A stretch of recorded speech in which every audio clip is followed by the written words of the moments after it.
इस बार भी अगर देखें तो अभी हाल ही में वर्तमान जो सांसद है विवेक शेजवलकर, इस बार उम्मीद ये जताई जा रही है बीजेपी की तरफ से कि उनकी बढ़ती हुई उम्र और जो नया क्राइटेरिया है मोदी गवर्नमेंट का, उसके तहत साफ तौर पर लग रहा है कि इस बार उन्हें मैदान में नहीं उतारा जाएगा। अगर कांग्रेस की बात करें तो कांग्रेस के पास कद्दावर चेहरे का इस बार भी अभाव है।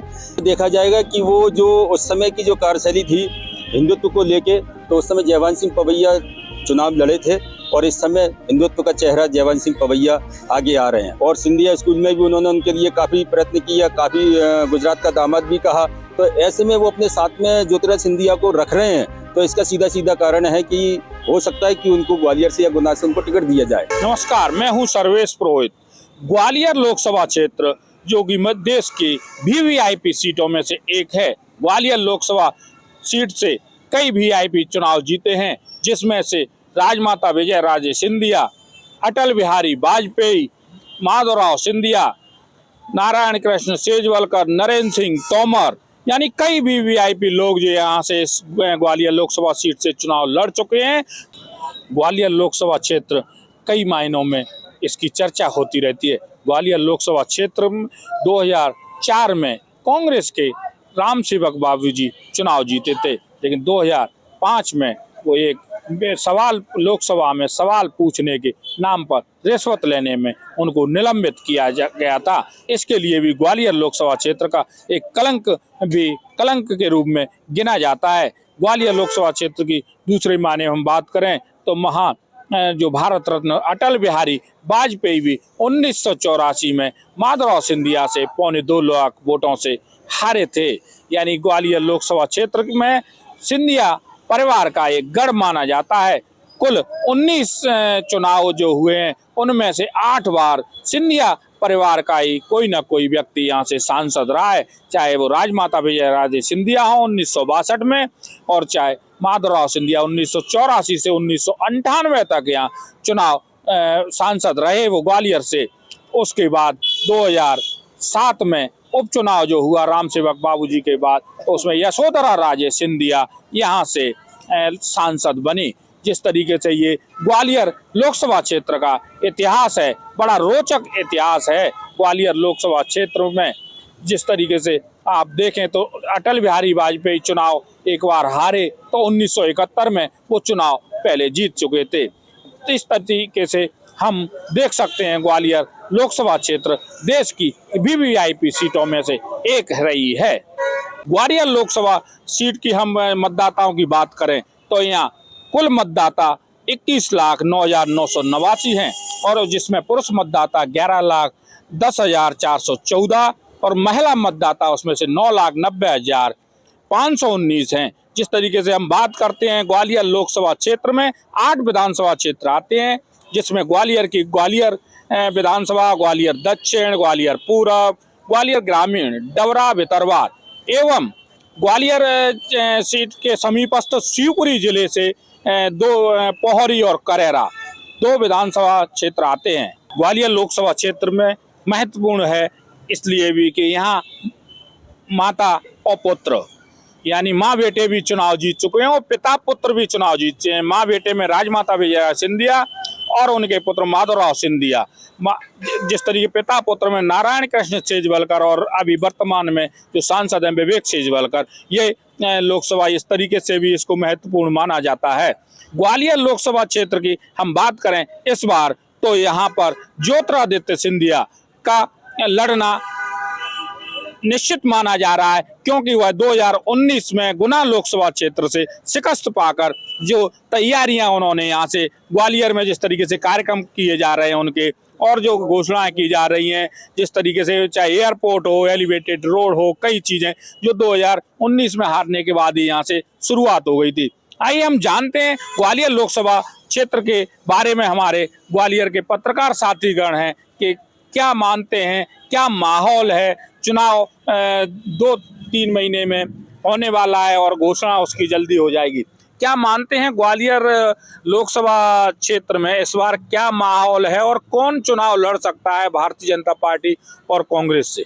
देखिए सर्वेश जी, बिल्कुल ग्वालियर की जो लोकसभा सीट है कहीं ना कहीं मध्य प्रदेश नहीं पूरे देश की हॉट सीट है और जी। इस सीट का मिजाज ये है कि ज्यादातर समय इस सीट पर सिंधिया राजवंश के लोग रहे हैं या फिर उनसे ही रिलेटेड लोग यहाँ शासन करते आए हैं। इस बार भी अगर देखें तो अभी हाल ही में वर्तमान जो सांसद है विवेक शेजवलकर, इस बार उम्मीद ये जताई जा रही है बीजेपी की तरफ से कि उनकी बढ़ती हुई उम्र और जो नया क्राइटेरिया है मोदी गवर्नमेंट का, उसके तहत साफ तौर पर लग रहा है कि इस बार उन्हें मैदान में नहीं उतारा जाएगा। ऐसे में ज्योतिरादित्य सिंधिया भी लगातार यहाँ से बीजेपी के टिकट हासिल करने के लिए लगे हुए हैं, क्योंकि वो गुना से हारने के बाद राज्यसभा से संसद में पहुंचे और अब वो मेन डोर से एंट्री करना चाहेंगे। तो सिंधिया ने अपनी यहाँ जमावट लगातार पिछले अगर 2 साल से देखें तो किए, लगभग 10,000 करोड़ से ज्यादा के जो विकास कार्य हो रहे हैं केंद्र सरकार राज्य सरकार की तरफ से, लगातार सिंधिया मॉनिटरिंग करके उनका श्रेय ले रहे हैं। तो निश्चित तौर पर बीजेपी की तरफ से अगर देखें तो सिंधिया सबसे बड़े दावेदार है। इसके अलावा चुनाव हारने वालों में अगर देखें तो नरोत्तम मिश्रा, वो भी कहीं ना कहीं लगे कि ग्वालियर लोकसभा से उन्हें टिकट दिया जाए।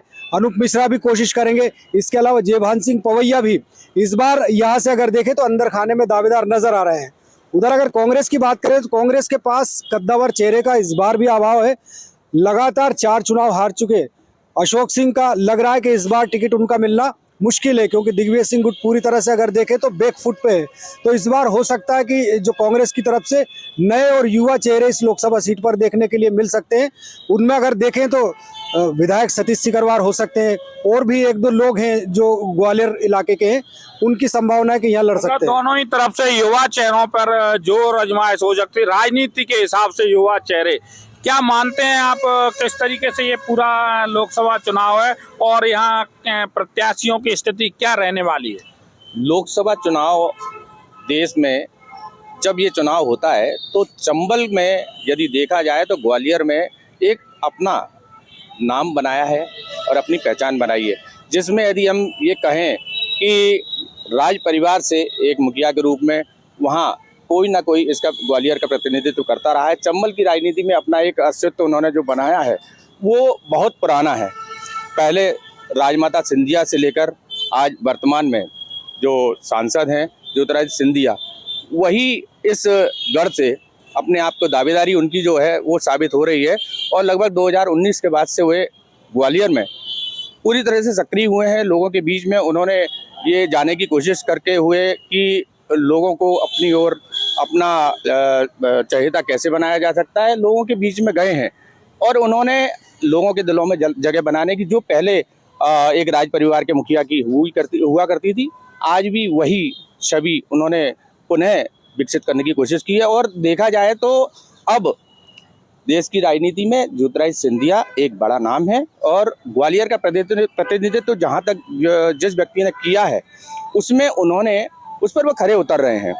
प्रधानमंत्री नरेंद्र मोदी जी की बात रहे, जब ग्वालियर के दौरान वो उनका दौरा था, उन्होंने उन्हें यहाँ सार्वजनिक मंच पे अपना दामाद भी कह करके घोषित किया।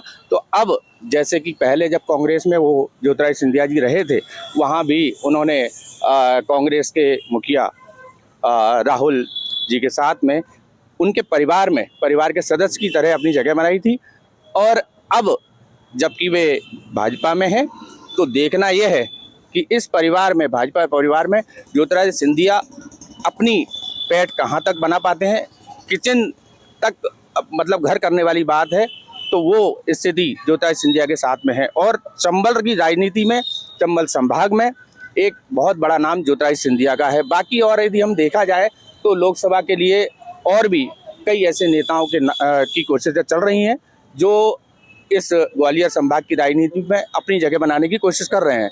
लेकिन सबसे ज़्यादा जो महत्वपूर्ण अगर नाम आता है तो वो है ज्योतिरादित्य सिंधिया का। बिल्कुल, ज्योतिरादित्य सिंधिया जिस तरीके बताए, हम अपने एमपी तक के दर्शकों को बताना चाहेंगे कि 21 अक्टूबर को यहाँ प्रधानमंत्री मोदी किले पर आए थे सिंधिया स्कूल में। उन्होंने उसमें ज्योतिरादित्य सिंधिया के लिए खुलासा किया था। लोगों को जानकारी तो थी लेकिन पहले से, लेकिन फिर भी उन्होंने अपने मंच से संबोधित कर बोला था कि ये हमारे रिश्ते में दामाद भी लगते हैं, ग्वालियर से हमारा एक ये भी रिश्ता है। तो जिस तरीके से आप देख सकते हैं कि ज्योतिरादित्य सिंधिया का जिस तरीके कहा कि कांग्रेस में बहुत बड़ी बात बताई कि कांग्रेस में भी ये फैमिली मेंबर थे, किचन में कैबिनेट के मेंबर थे, तो यहाँ भी अब भारतीय जनता पार्टी में वो एक दामाद के रूप में माने जाते हैं। तो आप क्या बताएंगे कि इस जो ग्वालियर अंचल में क्या स्थिति है इस बार की लोकसभा की जो 4 सीट आती हैं, और ज्योतिरादित्य सिंधिया गुना से चुनाव लड़ेंगे या ग्वालियर से लड़ेंगे? क्या लग रहा है भारतीय जनता पार्टी उनको चुनाव लड़ाएगी? अभी वो राज्यसभा सांसद हैं, कैबिनेट मंत्री हैं। जिस तरीके से अपन देखें कि केंद्रीय नेतृत्व जो है माननीय प्रधानमंत्री मोदी जी अभी हिंदुत्व का पूरे एजेंडा लेके चल रहे हैं। जो 500 साल से अपना राम मंदिर का निर्माण नहीं हो पा रहा था, अब वो निर्माण पूरी रूप से 22 जनवरी को मोदी जी कर रहे हैं। तो ऐसे में देखा जाएगा कि वो जो उस समय की जो कार्यशैली थी हिंदुत्व को लेके, तो उस समय जयवंत सिंह पवैया चुनाव लड़े थे और इस समय हिंदुत्व का चेहरा जयवंत सिंह पवैया आगे आ रहे हैं। तो ऐसे में ये देखा जाएगा कि कौन जो चेहरा है जो कि उस समय राम मंदिर को लेकर लड़ा, तो उससे उनका चेहरा मुख्य रूप से नाम आ सकता है। दूसरा ये है कि जैसे कांग्रेस में भी वर्तमान सांसद जो रहे और उन्होंने काफ़ी काम किया, ज्योतिरादित्य सिंधिया, उन्होंने काफ़ी काम किया, लेकिन कांग्रेस ने उनको तवज्जो नहीं दी, तो इसलिए कांग्रेस से छोड़कर उनको भारतीय जनता पार्टी ज्वाइन करना पड़ी। तो ऐसे में जो है जब वो भारतीय जनता पार्टी ने उनको इतने काफ़ी मुकाम पे माननीय प्रधानमंत्री जी ने उनको पहुंचाया है और उनको लेके आगे आ रहे हैं वो, और सिंधिया स्कूल में भी उन्होंने उनके लिए काफ़ी प्रयत्न किया, काफ़ी गुजरात का दामाद भी कहा। तो ऐसे में वो अपने साथ में ज्योतिरादित्य सिंधिया को रख रहे हैं। तो इसका सीधा सीधा कारण है कि हो सकता है कि उनको ग्वालियर से या गुना से उनको टिकट दिया जाए। तो ऐसे में देखा जाएगा कि हिंदुत्व के चेहरे को और राम मंदिर को लेके जो उनका अभियान चल रहा है उसमें कौन फिट बैठता है, ये मोदी जी ही तय कर पाएंगे। ये बिल्कुल तय मोदी जी को ही करना है। ग्वालियर से चुनाव कौन लड़ेगा, क्योंकि ये पिछली 2019 में भी मोदी के नाम पर ही चुनाव जीते थे। जिस तरीके से विवेक सेजवलकर 2 बार यहाँ महापौर भी रहे हैं, महापौर रहते हुए भी ज़्यादा कोई ऐसा काम ग्वालियर में नहीं दिखा पाए हैं और सांसद भी हैं। तो इसलिए चुनाव मोदी के नाम पर ही होना है। क्या ये सही है? बिल्कुल मोदी के नाम पर चुनाव होना है। और हालांकि इससे पहले जो विधानसभा चुनाव हुआ वो शिवराज के चेहरे पर भी हुआ और उसमें लाडली बहना के जो उनका वोट मिला उनको, लेकिन जो पूरे चुनाव में ये देखा गया कि मोदी की तस्वीरें, मोदी का जो फैक्टर था वो ज़्यादा काम किया। हालांकि शिवराज सिंह चौहान इससे नाराज चल रहे हैं और शिवराज सिंह के समर्थक इससे जो है इत्तेफाक नहीं रखते, लेकिन बावजूद इसके जो मोदी का जो चेहरा है वो कहीं ना कहीं एक बड़ा ब्रांड बन चुका है। हिंदुत्व की यदि बात की जाए तो हिंदुत्व की ज्योतिरादित्य सिंधिया और ग्वालियर लोकसभा कहीं ना कहीं एक दूसरे के पूरक नज़र आते हैं, क्योंकि आपको बता दें कि ज्योतिरादित्य सिंधिया पिछले काफ़ी समय से अपने जो पूर्वज थे यानी मराठा शासक थे उनकी जो है पिक्चरें बनवा रहे हैं, उनके नाम पर जो है कार्यक्रम कर रहे हैं। तो कहीं ना कहीं हिंदी स्वराज का जो मराठा साम्राज्य का जो चलन था उसको लेकर ज्योतिरादित्य सिंधिया आगे बढ़ रहे हैं। वहीं नरेंद्र मोदी से लेकर अमित शाह तक उनके महल में जा रहे हैं, लगातार उनके यहाँ पर जो है लंच और डिनर कर रहे हैं। तो कहीं ना कहीं जो सॉफ्ट फैक्टर है भाजपा का वो यहाँ पर नजर आ रहा है ज्योतिरादित्य सिंधिया के प्रति। और सबसे अहम बात यहाँ पर बता दें कि जो विवेक सेजवलकर हैं उनके लिए एज फैक्टर काफ़ी मायने है, चूँकि बीजेपी में विवेक सेजवलकर बहुत ज़्यादा, हालांकि आरएसएस के आदमी हैं तो उनको टिकट मिलना 2 बार मिल चुका, अब की बार मिलता है कि ये देखना होगा, चूँकि विवेक सेजवलकर जो हैं वो उनकी एज काफ़ी है, सिंधिया अभी युवा माने जाते हैं, तो सिंधिया सबसे पहला चेहरा है। इसके अलावा कांग्रेस की बात करें तो कांग्रेस में सिंधिया के जो माधवराव सिंधिया के सखा रहे बालेंद्र शुक्ला वो भी आ सकते हैं। भगवान सिंह यादव को हालांकि बिल्कुल दरकिनार कर दिया गया है, लेकिन 5वीं बार अशोक सिंह को लाना कांग्रेस की कहीं ना कहीं हो सकता है बड़ी भूल हो, लेकिन और बहुत ज़्यादा नेतृत्व वाले चेहरे या कोई ऐसे प्रत्याशी वाले चेहरे बचे नहीं है कांग्रेस के अंदर। बिल्कुल, जिस तरीके से कांग्रेस में प्रत्याशी खोजना पड़ेगा और 5वीं बार अगर अशोक सिंह को लड़ाते हैं तो ये बड़ी मुश्किल में सीट होगी कांग्रेस के लिए। जिस तरीके हम देख सकते हैं ये चर्चा हुई उसमें ये निकल के आ रहा है कि ज्योतिरादित्य सिंधिया ही भारतीय जनता पार्टी के उम्मीदवार होंगे ग्वालियर से। तो एक नया इतिहास चुनाव लड़कर वो जीतते हैं तो एक नया इतिहास रचा जाएगा। यहाँ से पहले माँ और बेटे चुनाव जीत चुके यहाँ से, और उसमें अब नाती भी जुड़ जाएगा, माँ बेटे और नाती का संयोग होगा। अभी हम एक आपको जानकारी देते हैं ग्वालियर लोकसभा के बारे में। अभी 8 विधानसभा क्षेत्रों में 4 पर भाजपा का कब्जा है और 4 पर कांग्रेस का कब्जा है। ग्वालियर लोकसभा क्षेत्र हमेशा से वीवीआईपी सीटों में से एक रहा है। आने वाले समय में ग्वालियर नया इतिहास रचता है, वह देखने योग्य होगा। सर्वेश पुरोहित, MP तक, ग्वालियर।